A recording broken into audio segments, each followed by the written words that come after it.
The drama from behind the scenes of The Idol is worse than you think, and once you hear what the actors had to do, you might reconsider giving the show another try. People who are familiar with Levinson's Euphoria know that in his shows there are a lot of actors and actresses without clothes, even for no particular reason. The same thing can be said about The Idol, but this time scenes with clothes being off are featured more often, and the cast had to deal with it. The director defended his creative choice. According to Levinson, the actors barely wearing any clothes are important for the plot, because we live in a sensual world which reflects on pop music and the internet. But the actors had to be alright with the lack of clothes, at least on some level, as Lily Rose Depp has never complained about it. The explicitness of the scenes also increased, and the first episode might be the best evidence. In the episode, someone leaks Jocelyn's selfie with white liquid on her face, which resulted in a PR nightmare. But nothing comes close to how disturbing the filming of such scenes actually is. The female lead is being objectified. She's put into a relationship which is clearly toxic, but she enjoys it. Revisions of the script included peculiar scenes which might not be stomached for the weaker audience. In one of those scenes, the protagonist Jocelyn was supposed to hold an egg in her private parts. If she broke it, she would be punished by Tedros. He wouldn't give her what she craves, more physical harm. The scene was luckily scrapped, but who even can get an idea like this? However, the scenes were mixed with moments when Jocelyn receives terrible treatment from her partner. She's constantly degraded. But what's worse is the fact that Jocelyn always comes for more. In the show, there's a scene where Tedros asks Jocelyn whether she trusts him, and she says no. As a result, he takes a piece of cloth which he starts choking her with. He cuts a hole into the cloth to allow her to breathe through her mouth. Another case of a disturbing scene is when Abel is aroused by the disturbing things committed against Jocelyn. This kind of relationship helps Jocelyn to find her voice. Before she didn't know Tedros, her whole personality wasn't authentic, and one climax reached by him changed her, and she suddenly found her voice. The show is full of toxic private scenes. It's actually more of torment than a true romance, and it's curious that the actors were alright with this kind of scene. These things were heavily criticised by the critics and the audience alike, as it portrays an unhealthy view of desire. These scenes and the stretch of the shooting was draining for everyone, and no one is actually sure whether it was worth spending time on. A crew member said in the interview, "I was like, I can't have a job make me cry every day because I have 2 hours to sleep, and I'm being pulled 100 directions because nobody knows what they're doing, or nobody knows what they want because we don't know what we're filming."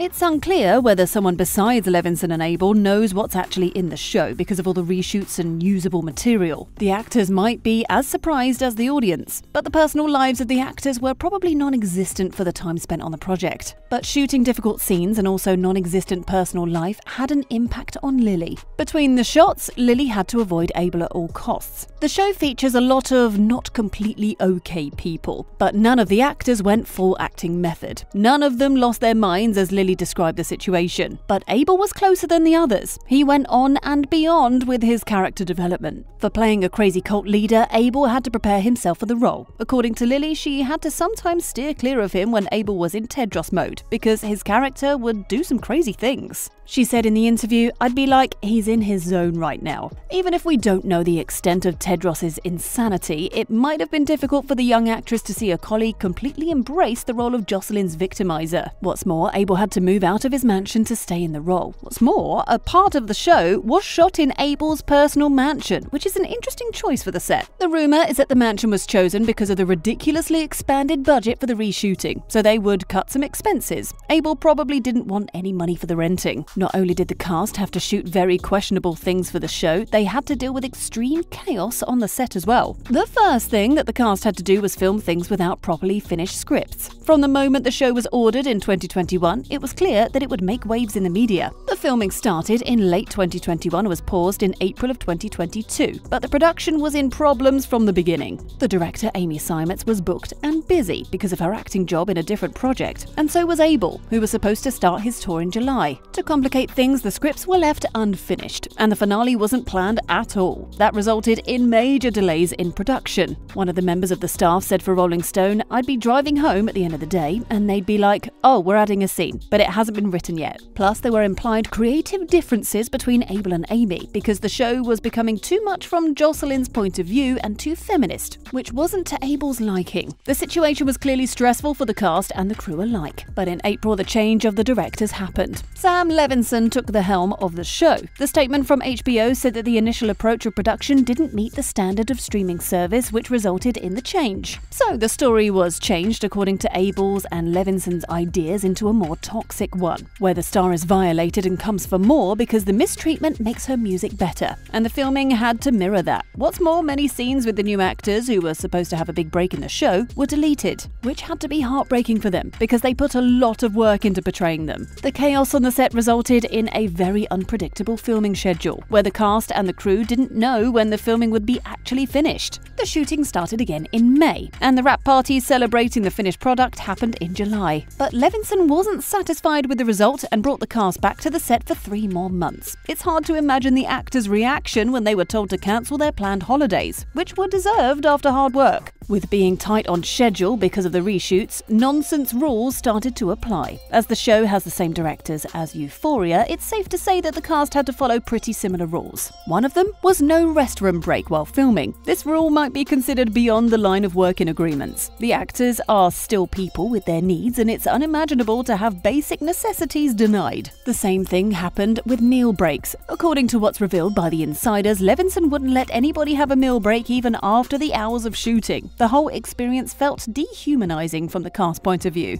Another victim of reshoots and the tight schedule was Jenny. She had very little time to prepare herself for the role. According to her, she had less time to practice the choreography than the other dancers. In the end, it didn't matter, as she was able to catch up rather quickly as she's used to learning choreography under pressure from Blackpink. What's more, her hard work was thrown into a bin, as many of Jenny's scenes were deleted, which wasn't well received by her fans, who are a big part of the audience of the idol. The atmosphere on set is difficult to imagine. The stressed actors who went through a range of emotions while filming the dark scenes all in one place. But when asked about the atmosphere on the set, Lily replied, "The vibe on set was quite light-hearted." According to her, the cast became good friends because they're pretty similar. The friendship made filming easier, and it helped that they were having laughs, listening to the songs, and dancing around to create an easier working environment. One of those friendships was between Jenny and Lily. Jenny said in the interview that she feels lucky to be able to collaborate with Lily, whom she has known for some time now. Lily also mentioned that she's very glad to have Jenny on the set, as it was crucial for her to have someone from the industry on her side. Levinson was aware of the rumor about the toxicity on the set from the beginning. Lily came to the defense of the said scenes and said that it was a part of Jocelyn's story. What's more, Lily said in the interview that Levinson is the best director that she has had the chance to collaborate with, and she felt supported and respected on the set. She also praised him because her opinions were valued while creating the show. Levinson, however, never denied the rumors. Plus, the rumors fueled interest in the show, and everybody was talking about it, which was probably the point. And the article from the Rolling Stone was the key. According to Levinson, his wife read it to him, and his answer was, "I think we're about to have the biggest show of the summer," which might or might not come true. But the thing which is certain is that the cast and the crew will never forget about this project, whether they're good or bad memories. Are you watching The Idol? Let us know whether you find the show disturbing. Bye, guys.